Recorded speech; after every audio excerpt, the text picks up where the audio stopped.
Aloha, children of the night, and welcome to the Tiki Goth Club. My name is Ray, and welcome to my Tiki bedroom. I like to call it Tiki with Ray's Tiki Hideaway. I've created a playlist.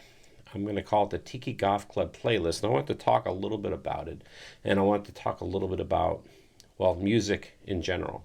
Normally at a tiki bar, you should be hearing exotica or surf music or Hawaiian music, which is all great, and I love it all. But I'll be honest, I'm a little burned down on all that. If I never hear Quiet Village again, I think I'll be okay. Again, nothing wrong with it, but nothing wrong with Martin Denny or anything like that. It's just that it's almost overplayed, and to the point where like I love the music, but it doesn't emotionally, it doesn't really do anything for me. Well, when I created the Tiki Goth Club with my friend Jamie, well, she started the Facebook group, and she's been a big part of this show too. And one thing that we always keep on talking about, well, what exactly is Tiki Goth, or what exactly is goth-tiki? And well, obviously it's a combination of two of them. You combine goth and elements of tiki together. Well, how? What exactly? How can you do that? Well, I guess there's a couple different ways to do it. I mean, you have the fashion. There's more darker Hawaiian tiki style fashions out there. There's artists like Devin Deverell. I think the way I want to do it is to make it literally combining tiki drinks with goth music. So what I started doing is I started putting on Tiki Goth Club nights at some of the bars around here up in Seattle and down in Tacoma. I did one at the Devil's Reef, and I just recently did one at the Dilla Room with Justin. The Dilla Room isn't a tiki bar, but Justin makes tiki drinks. And the whole idea that I wanted to do was, hey, let's come out dressed goth, come out dressed tiki, or a little bit of both, and let's drink some tiki drinks while we listen to some goth music. And Jamie did the first playlist down at the Devil's Reef, and I created my own playlist. And as I started to do it, I realized like how much fun this was, putting together the music that I liked. In some ways, I'm kind of like reliving my childhood. But I did my playlist at the Dilla Room, and it was awesome because I got to sit there enjoying songs that I love while I was enjoying tiki drinks. And I thought, man, this is really, really cool. So there will be many more in the future. Hopefully I'm going to be getting down to Portland to do one at Cliffs in a little bit. And who knows, maybe I could potentially do this in other parts of the country, maybe down in California or Indianapolis or whoever bar would have me. So I created this Tiki Goth Club playlist, and I want to put things on Front Street right off the bat. I mean, I'll never say that I was like a full-on goth when I grew up. I was into a lot of different types of music, but I was definitely into goth and industrial. And in the early 90s, I used to go out dancing. The night, it was more of an industrial night. It was an industrial goth night, but the music was more leaning towards industrial. So in the early 90s and late 80s, I was definitely into industrial. And as far as goth is concerned, well, I always did like The Cure, Bauhaus, bands like that. And I want to talk a little bit about some of the bands that I have on my playlist, because some of the bands aren't necessarily goth, but I think they kind of fit in. Like right off the bat, I have The Damned on there, and I have stuff from a couple of their different albums, and even on their first album, like Damn Damn Damn, which is my favorite Damned album, stuff off of Machine Gun Etiquette. And it was important for me to put those on there because it's like, well, I like that stuff too.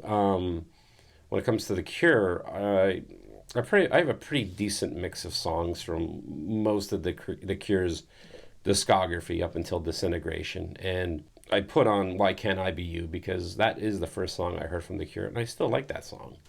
I have a lot of Jesus and Mary Chain on there because they are one of my favorite bands. They're a band that I got into in the late 80s, and I got into them through the song Blues from a Gun. It was a video on 120 minutes.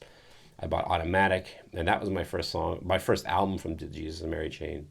And then it just sort of went from there. And of course, I love Psycho Candy, and there's a lot of songs from Psycho Candy on the playlist. I have some newer bands on there too, like the Ravenettes and the Black Rebel Motorcycle Club. Are they goth? I would say not really, but I definitely think musically they kind of fit in. They definitely both have dark images. Another band that's more recent that I think I would consider goth is the Dum Dum Girls. They have more of a garagey feel, but they definitely have a goth look to them. I have a lot of industrial music on my playlist. Right at the top is KMFDM. They're probably one of my favorite industrial bands to go see live. I have Thrill Kill Cold on there. I have the Revolting Cocks. I have some Ministry on there. I stayed away from the typical, like I don't have Stigma on there, and I don't really have anything from Mine is a Terrible Thing to Taste or Onward. I mostly concentrated on songs like All Day and Every Day's Halloween, even like their earlier stuff. A little bit of Skinny Puppy, but not a whole heck of a lot because, well, I kept it more old school, like with Assimilate and Smothered Hope. Obviously, I'm a product of the 80s, and a lot of the music I got into was in the 80s going into the early 90s. But obviously, there has been some goth bands that have come out and have kept the flame going. One band I definitely have on the playlist is Typo Negative. More of a metal band, but they definitely, if they're definitely, I mean, there's nothing else I could really call them but goth. I wanted to include the Velvet Underground on the playlist because they're not goth, but to me they really are kind of like the grandfathers of goth because I mean the imagery, the dark imagery with their songs, the dark clothes, the sunglasses. I mean, Sisters of Mercy, eat your heart out, right? Oh, speaking of Sisters of Mercy, definitely got Sisters of Mercy on there. I got a little bit of death rock in there. I got Christian Death on there, but pretty much just the first album. Because with if you know anything about the history, things got a little weird after the first album. But only Theater of Pain is a solid album. So I have a lot of songs from there, and I also have some Misfits on there too. Again, is the Misfits goth? No, but horror definitely, and I definitely think it's adjacent. And that's the thing I keep on thinking about when it comes to like even with Tiki or even comes to goth. It's like you have Tiki or you have goth, but there's a lot of things that play well both with each other. Like for example, I have Depeche Mode on the playlist.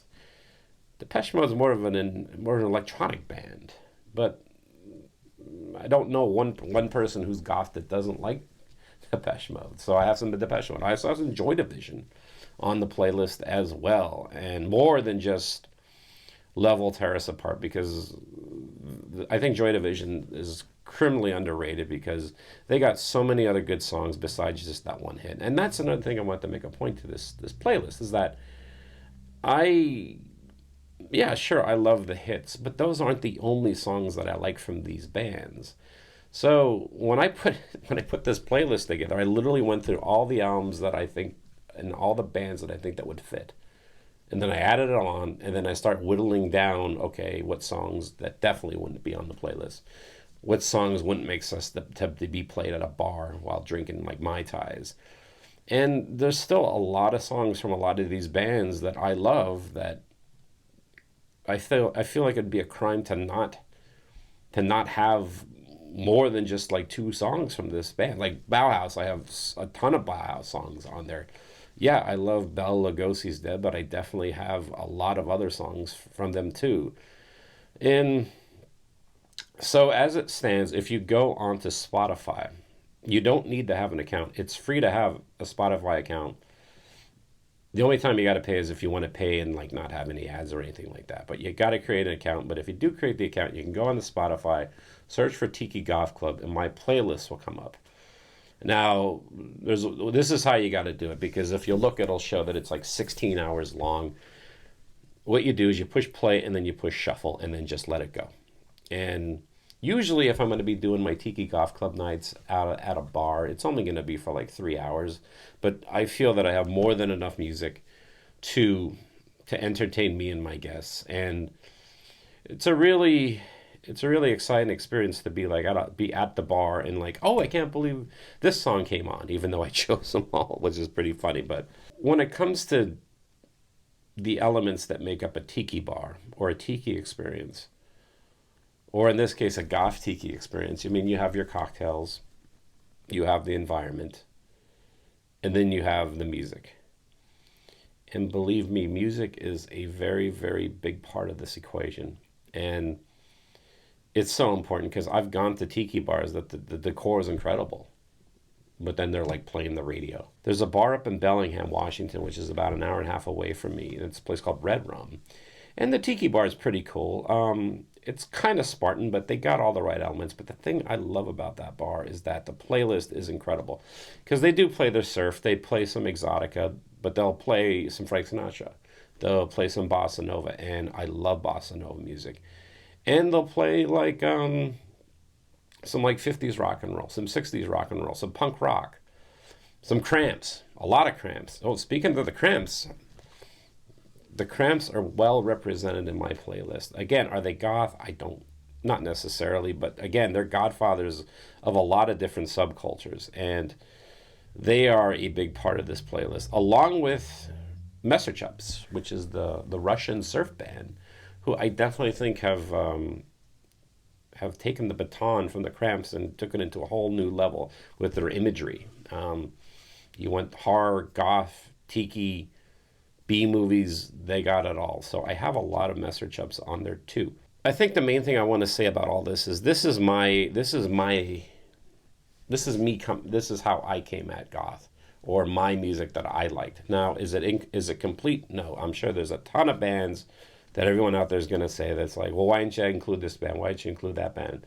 Well, maybe I just didn't hear about them yet, or I don't know about them. I mean, but the bands that I do have represented, I really do love a lot. And well, hopefully you'll enjoy my playlist. Give it a listen, and hopefully I plan on doing a lot more of these Tiki Golf Club nights, and hopefully I'll be coming to your town, and maybe you can come out and share a zombie with me while I would listen to some Bauhaus.